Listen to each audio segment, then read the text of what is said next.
You know. Ay, magandang hapon sa inyo lahat. Ito, bumalik tayo ngayon sa, alam mo na, mototaxi, syempre. Wala tayong gawa ngayon. Grind tayo sa pagiging mototaxi. Sayang din eh, sayang yung araw, no. Yung tambay natin sa bahay, grabe yung grindings, no. Pero syempre, iba pa rin guys kasi yung merong ipon ka, diba? Kahit papano, kailangan mo ng ipon syempre. Hindi yung lagi ka lang nakatambay sa bahay, walang ginagawa. Yun talaga yung buhay ko guys ngayon, dahil wala naman tayong permanent na trabaho ngayon. Talagang freelancer kasi tayo ngayon guys eh. Dahil yung dating ang pinapasukan na maintenance, nag-resign na tayo ron. Tapos bahay na lang, diskarte. Yan si Esme, sa mga hindi nakakaalam, na nakabalik na siya sa kanyang trabaho, no. Kailangan din namin ng dagdag pagkakakitaan syempre sa daming bills na binabayaran. Kailangan din eh. Sa mga hindi nakakaalam, na hospital yung misis natin, na operahan. Malaki din yung nawala syempre, pero awa ng Diyos, buhay. Mas importante kasi yung nandiyan ka eh, kaysa dun sa marami kang pera, eh malapit naman ang kunin ka ni Lord, di ba? Importante, dun ko nga na-realize na kahit gaano ka pala kadaming pera, daming ari-arian, pagka nagkasakit ka guys, tapos malala, dun mo marirealize yung hirap. Kung wala kang paghugutan, wala kang pinagkakakitaan, naku po, Diyos ko po, isang pa ba tayo lalapit sa ating may kapal? Di sa kapal mukha, kasama na yon syempre, yung pagiging makapalang mukha. Hiram dito, hiram doon. Kasi lahat naman talaga gagawin mo para maging successful yung operasyon. Simpleng payo lang sa mga kabataan. Focus muna kayo sa pag-aaral. Pero syempre, awa ng Diyos, eto, kahit pa paano, nakakabawi-bawi na tayo. Okay na si Mrs. Balik ano na siya, balik trabaho. So, yun nga guys, dapat tayo nakakuha ang booking ngayon, no? Si Kuya Joyride, tamang waiting lang sa Gedli. Parang hindi na yata gumagana tong application sa sobrang tagal kong hindi nakabiyahe guys ah. Magkano ang gasolina dito? You know, 61. Parang mura ng gasolina yata ngayon.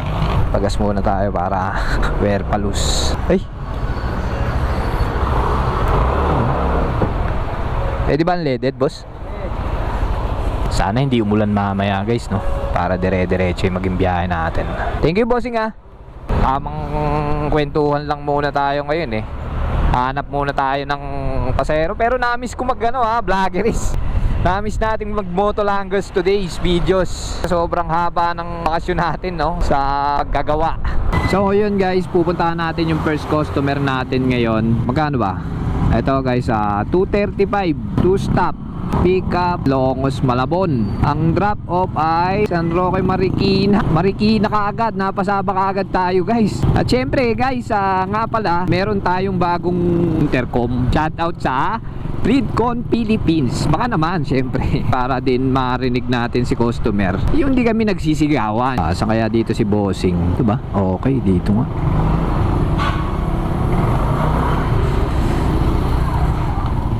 Saan kaya dito? Dito na po. Saan kaya siya dito? Tayin lang natin si sir. Testingan natin kung gagana. Hala.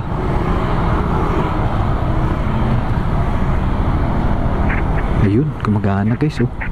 Naririnig nyo? Yun oh. Okay. Ayos. Ito si ate. Babae pala.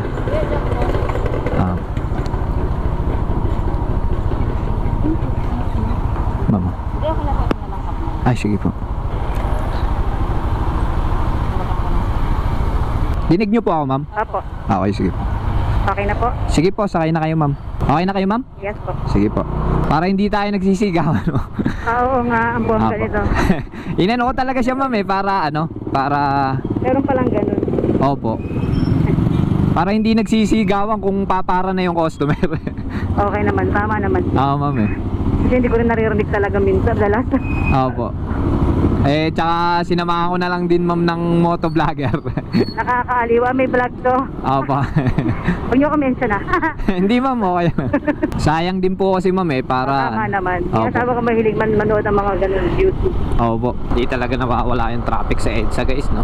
Kahit anong araw. Tagal na itong hams-hams na to dito sa EDSA sa Metro Line. Oh, pak. Para kang laging natalbog dyan pag dito ako dumadaan lagi. Oh, pak. Oh, pak. Buti ma'am, sanay na sanay kayong umangka sa motor, no? Sanay din, pero ngayon kinakay mo, ba't ako kinakabahan? Ingat ka kuya. Ingat tayo.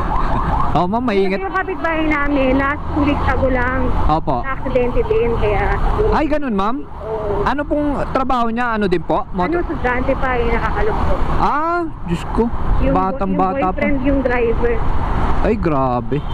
Kaya, Yun lang, no? May ganun talaga, ma'am, eh. Siguro, oras niya na, ganun. Eh, di ba, ma'am, kahit naman anong pag-iingat natin. Nakaupo ata ng nakaupo ng, yung pa, lady, hindi nakaganitong upo.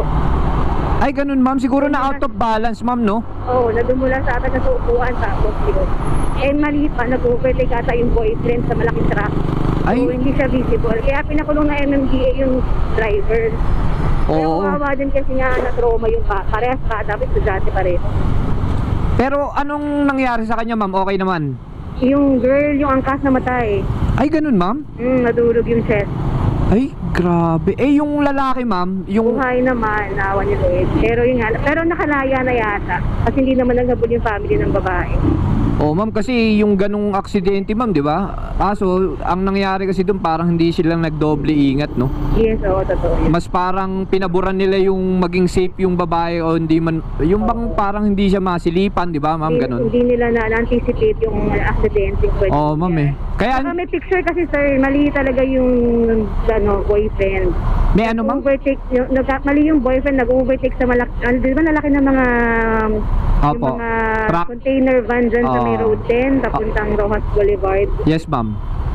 Doon pa siya nag-overtake sa malalaki. Kaya akala niya siguro makakalusot siya. Eh, hindi naman siya makikita talaga kahit pumosisyon yung MMDA. Yun yung kwento ko doon sa driver seat ng truck. Talagang hindi siya Saan siya mag-overtake, ma'am? Kanan o kaliwa? Masama sa kanan siya nag-overtake. Ayun lang, oh. Talagang wala siya sa posisyon para sa... Oo, talaga ma'am. yung masisisi. Oo. Tsaka maling-mali nga yung ginawa niya na yun. Kasi kahit sa batas na trapiko, eh, di ba, ang overtake ng kanan, Oo, bawal yun eh. Bawal po. Oo. Kaya di ba puro left side ang overtake natin pagka ano.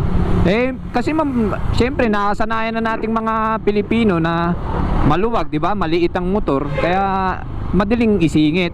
Parang nasanay si kuya noon na ganun nagpakumpa Complacent sa ano niya, sa kanyang pagdadrive. Oo, ma'am, yun ang nangyari sa kanya. Eh Pero wala. wala nang may gusto na mangyari. Oo, Kaya ma'am, hindi naman eh. siya inabol yung family ng babae. Tsaka siguro okay din naman pakikisama nung lalaki, ma'am, no? Kaya Tsaka wala may gusto siguro talaga. Wala talaga may gusto sir. oh, Accident. aksidente talaga yun, ma'am. Kawawa rin yung lalaki mag-undergo ata sa psychiatrist kasi traumatic yung... Okay. Parang nabigla siya, tas nung nakita niya pa siguro yung girlfriend niya, no? Siya yung witness eh. Ilan taon na, ma'am, yung ano? Mga 20 tsaka 21 lang. Ay, Super bata, grabe. di ba? Sobrang bata naman nun, no? Totoo. Hindi siguro matanggap ng magulang yung pagkawala nun, sigurado.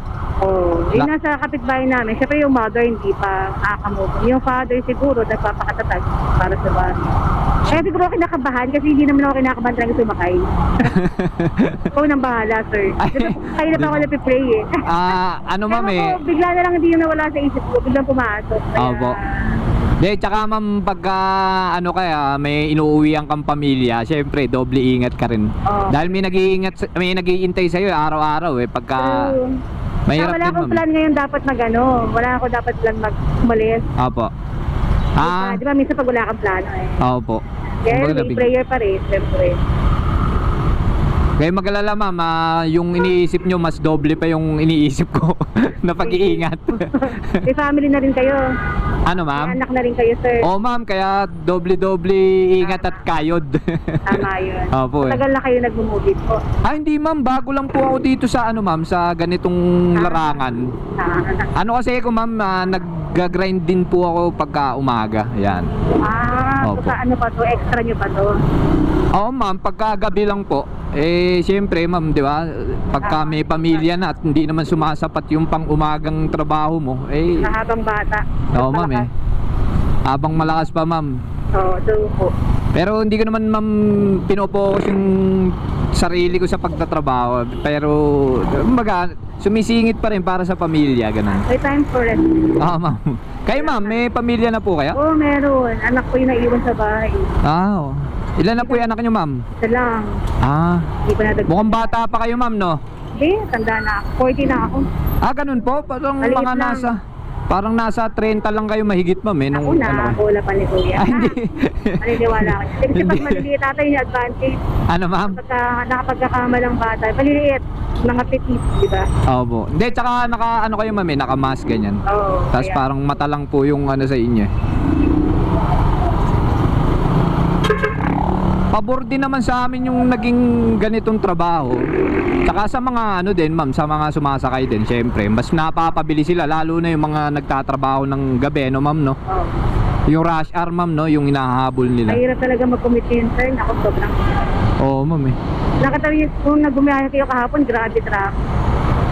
Ay, hindi ako, ma'am, bumiyahe kahapon. Hindi. Opo. Naku, grabe traffic kahapon. Kumbaga, bumabiyahe lang ako, ma'am, pagka, yun nga, pagka okay pa, kaya pa. Okay. Opo. Tapos susundot sa gabi para may kitain. Minsan din kasi, ma'am, hindi rin nakukuha din yung ano, mas minsan yan natatalo pa sa gasolina. Pagka ano hindi yung sandali ka lang din bumiyahe, pero kung aaraw-arawin mo yung biyahe, Mahirap, oo. mahirap, ma'am, eh, parang ganun din, eh, parang bumabiyahe ka din ng jeep, eh. Kasi kalaban mo yung traffic, tas yung init, ganyan. Totoo. Kaya hindi ako bumabiyahe, ma'am, ng umaga. Dahil doble Tama, pagod, eh. decision mo. Mabilis ka ma-exhaust sa umaga. Oo, ma'am. sa init. Parang mas maaga kang tatanda pag umaga kang bumabiyahe.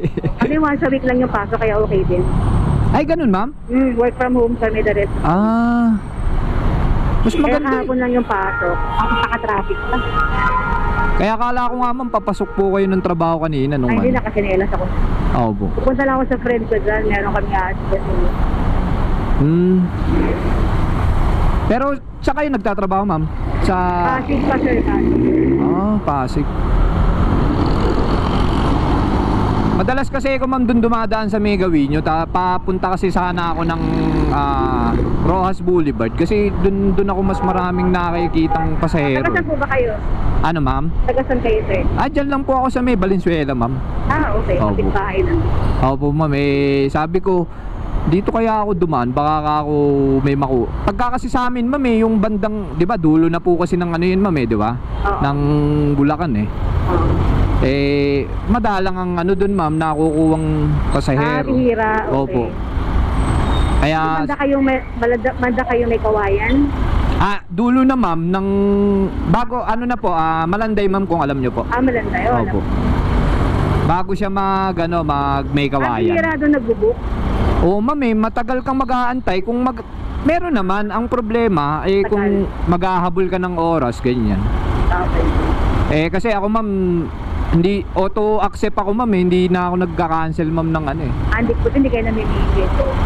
ano sa amin yun, ma'am, kumbaga parang dito kay Move It, ma'am, meron siyang ano ba tawag dun? Yung ratings, ma'am, ganun. Okay. Opo.